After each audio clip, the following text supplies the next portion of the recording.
अगर तुम भी एक ऐसे स्टूडेंट हो जिसे लगता है कि मैथ बहुत डिफ़िकल्ट है, मेरी बात ध्यान से सुनो। मेजॉरिटी स्टूडेंट्स की मैथ वीक होने का रीज़न ये नहीं है कि वो इंटेलिजेंट नहीं है, उसका रीज़न ये है कि वो गलत स्ट्रैटेजीज़ को फॉलो कर रहे हैं। तो इस वीडियो में मैं तुम्हें एक कंप्लीट मैथ गाइड देने वाला हूँ, टाइमलाइन से लेकर रिवीजन तक। और मेरा दावा है अगर तुम इसे फॉलो करते हो तो तुम लिटरली अपनी मैथ को ट्रांसफॉर्म कर लोगे। सबसे पहले बात करते हैं अभी करंट की टाइमलाइन के बारे में कि अभी तुम्हारे पास कितने टाइम है, कितने चैप्टर्स हैं करने के लिए, और तुम इस वक्त कहाँ स्टैंड करते हो। क्या अभी के टाइम पे भी मैथ में एक ज़्यादा स्कोर लाना प्रैक्टिकल बात है या नहीं है। तो देखो यार, तुम्हारा जो मैथ का एग्ज़ाम है उसकी डेट है 9 मार्च 2026 और आज की जो डेट है वो है 29 जनवरी। अब ये दोनों दिनों के बीच में जो डिफरेंस है वो है 39 डेज़ का। और तुम्हारे जो टोटल चैप्टर्स के लेक्चर्स होने वाले हैं वो होने वाले हैं 17 अगर मैं अज्यूम करूँ तो ऐसे टाइमलाइन पे ऐसे चैप्टर्स के साथ एक हाई स्कोर करना अभी भी एक प्रैक्टिकल चीज़ ही है इस पॉइंट पर, अगर तुम ये वीडियो थोड़ी पहले देख रहे हो तो। अब अगर बात करें ऐसे टाइमलाइन के साथ हम कैसी परफेक्ट स्ट्रैटेजी फॉलो करें जिससे हम एक अच्छे स्कोर तक जा सकते हैं। तो देखो यार, इसका सबसे पहला पार्ट है कि तुम्हारा सिलेबस कंप्लीट है या नहीं है, कहाँ तक है, कितने डिटेल में, किस लेवल पे। और अगर तुम्हारा सिलेबस कंप्लीट नहीं है, तुम इस प्लान को यूज़ करके इन रिसोर्सेज के साथ अपना सिलेबस परफेक्ट तरीके से कंप्लीट कर सकते हो, जिसमें ओवरऑल तुम्हारा पूरा सिलेबस 15 दिनों में कंप्लीट हो रहा होगा। थ्रू आउट द जर्नी आपको ये चीज़ मेक श्योर करनी रहेगी कि आप प्रॉब्लम से दूर जाने के बजाय ट्राई कर रहे हैं उन्हें प्रैक्टिस करने का, और अगर नहीं हो पा रहा है तो आप सॉल्यूशन देखने के बाद वापस उस चीज़ पर आ रहे हैं।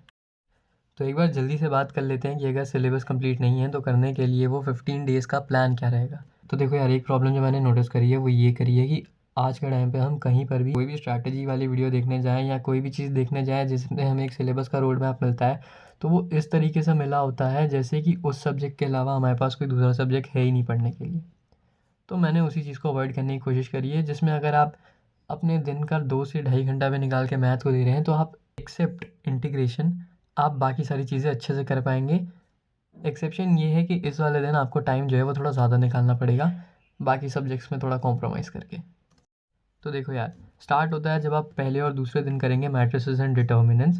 इन सारी चीज़ों के रिसोर्सेज मैं आपको बताने वाला हूँ। हमने जिन क्वेश्चंस की बात करी प्रैक्टिस करने की, उसके रिसोर्सेज भी मैं आपको बताने वाला हूँ। तो देखो यार, डे 1 और 2 पे तुम करोगे मैट्रिसेस एंड डिटर्मिनेंट्स।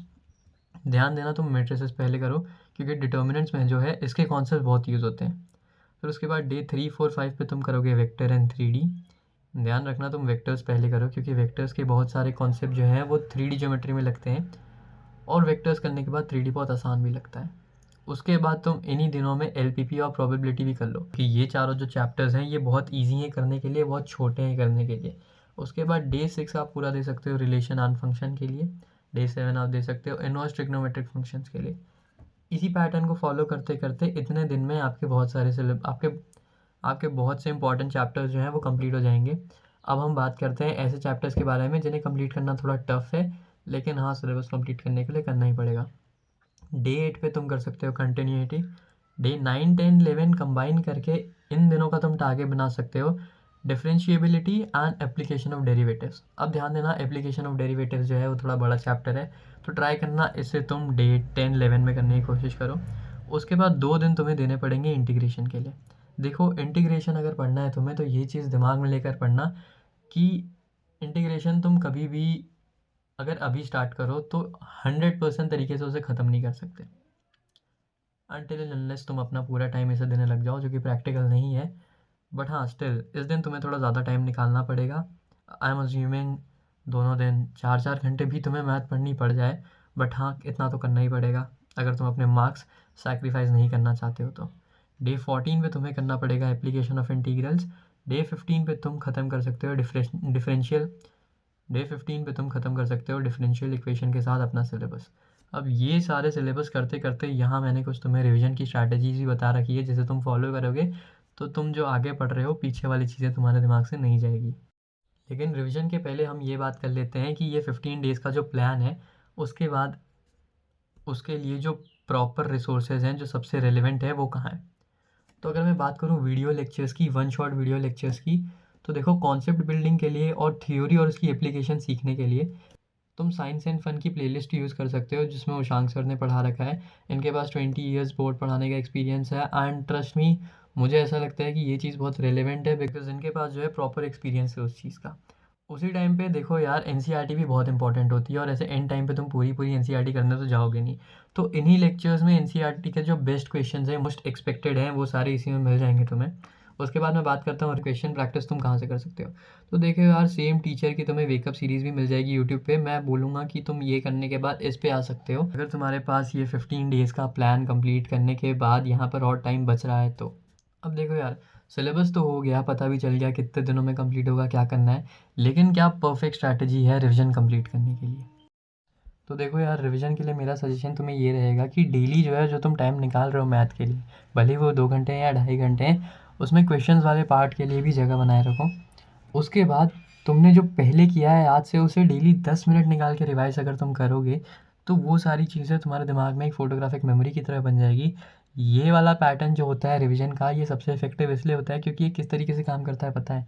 जैसे डे 1 और 2 पे तुमने किया मैट्रिसेस एंड डिटर्मिनेंट्स, उसके बाद जब तुम डे 3, 4, 5 पे वेक्टर 3D LPP प्रोबेबिलिटी कर रहे हो, उसके साथ जब तुम मैट्रिसेस एंड डिटर्मिनेंट्स रिवाइज करने जाओगे, तुम्हें ये रिवाइज करने में मैं अज्यूम करता हूँ कि 15 मिनट का टाइम लग रहा है। और फिर ये पूरी वेक्टर 3D LPP प्रोबेबिलिटी करने के बाद जब तुम रिलेशन फंक्शन पे जाओगे, और ये करने के बाद जब तुम वापस अगर मैट्रिसेस एंड डिटर्मिनेंट को रिवाइज करने आते हो इस पैटर्न को फॉलो करके, जिसमें तुम डेली 10-15 मिनट निकाल रहे हो रिविजन के लिए, तो देखो यार इस बार तुम्हें उसमें 10 मिनट का टाइम लगेगा। सिमिलरली अगर वेक्टर 3D 15 मिनट का टाइम लग रहा है, तो जैसे ही तुम ITF पे गए, रिलेशन फंक्शन में तुम्हें थोड़ा टाइम लगेगा, 5 मिनट 10 मिनट, लेकिन इन सब का टाइम जो है वो रिलेटिवली डिक्रीज़ होता जाएगा। जैसे तुम कंटिन्यूटी पे आए तो फिर मैट्रिक्स एंड डिटर्मिनेंट्स का टाइम बहुत ही ज़्यादा कम हो जाएगा और बाकी सब का टाइम भी लीनियरली डिक्रीज़ करता रहता है रिवाइज करने का।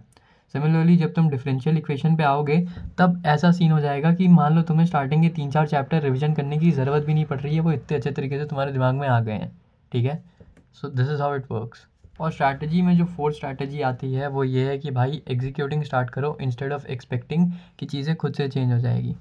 देखो यार मेरा इतना मानना है, अगर तुम ये पूरी मैथ गाइड फॉलो करते हो कम्प्लीटली तो तुम्हें बहुत आसानी होने वाली है अपना स्कोर बूस्ट करने में, क्योंकि मैथ हार्ड नहीं है। मैथ को प्रैक्टिस करने के लिए सिर्फ तुम्हें एक राइट सिस्टम चाहिए और कंसिस्टेंसी जो है भाई वो टैलेंट बीट कर देती है मैथ में, क्योंकि मैथ एक ऐसा सब्जेक्ट है जिसे कंसिस्टेंसी के साथ तुम रूल कर सकते हो। और भी अगर तुम्हें किसी भी टाइप की हेल्प चाहिए तो कमेंट कर देना, I will be up to help you. ऐसे ही और इन्फॉर्मेशनल और हेल्पफुल कंटेंट के लिए do make sure that you are subscribing. End में मैं बस इतना बोलना चाहूँगा कि देखो यार पढ़ो और फोड़ो। See you in the next video, तब तक के लिए बाय बाय।